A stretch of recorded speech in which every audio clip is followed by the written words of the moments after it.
So what's up with the wildlings then? How come they are on the other side of the wall? So whatever the truth, it's been lost to history, but I've been going through the books with a fine-tooth comb and I've found something that might potentially explain this. It was the only thing I could find that seemed plausible. It's in the World of Ice and Fire, and yes, I know my copy has been through the wars. It's well loved. Now, in the section about the Long Night, there is a section where a man named Archmaester Formas wrote a book called Lies of the Ancients, and one of the things that he speculates is that the others were nothing more than a tribe of the first men, ancestors of the Wildlings, that had established itself in the far north.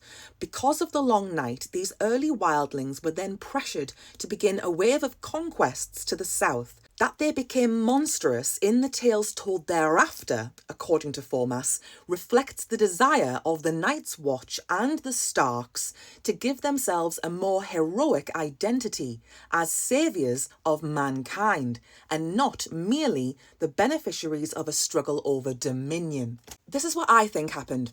I think after the first Long Night, when they started to build the wall, they were in such a panic that they just threw it up, like, it'll do. This'll be fine right here. And they didn't do their due diligence and check that everybody was south of the wall. I think they just were like, nah, this'll do just fine. Yeah.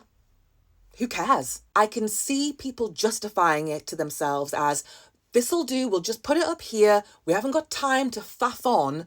This'll have to do. And if you're trapped on the other side, so be it.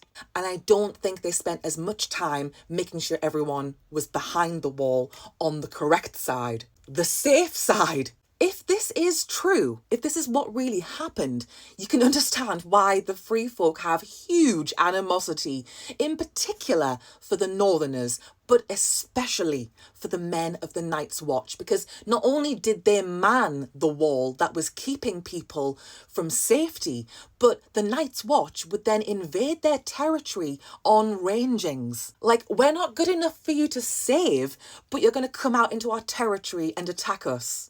That's what I think probably happened. I mean, I will say it could be totally incorrect. We don't know. The truth has been lost to history.